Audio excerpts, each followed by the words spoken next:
pour les aider. C'est dire l'isolement. Tandis que Nicolas Sarkozy, voilà, sort sur le perron de l'Élysée. Hein, il s'est entretenu avec Emmanuel Macron pendant un peu plus d'une heure, comme l'avait fait avant lui François Hollande. C'est à l'invitation d'Emmanuel Macron qu'il s'est rendu dans son bureau. On l'écoute.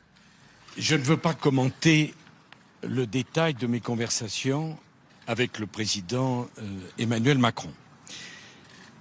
La situation internationale, je ne l'apprendrai à personne, est grave et suscite de très légitimes inquiétudes.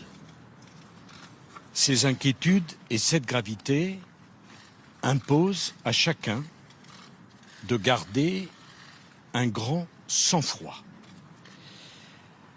J'observe que l'agressivité, et le mot est faible, dans les relations internationales, ne cesse de se déchaîner semaine après semaine.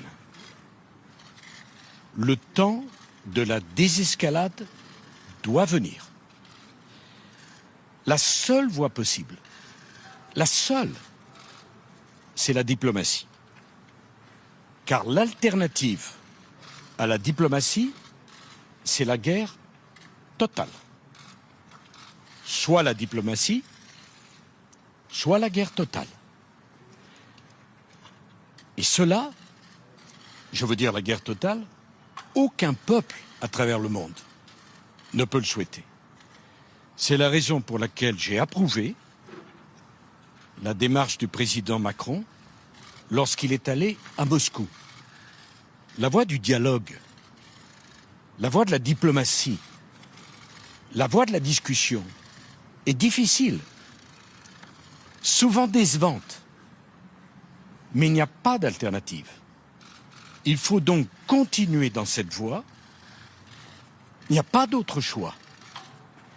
Et si la France ne le fait pas, personne ne le fera à la place de la France. C'est cette voie qu'il faut emprunter.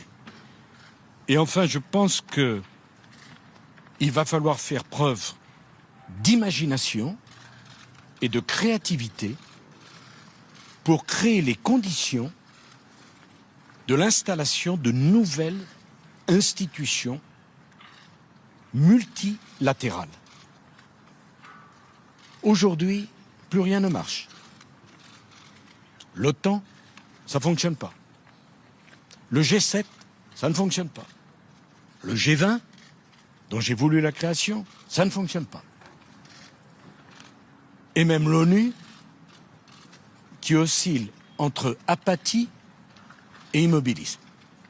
Nous sommes en 2022.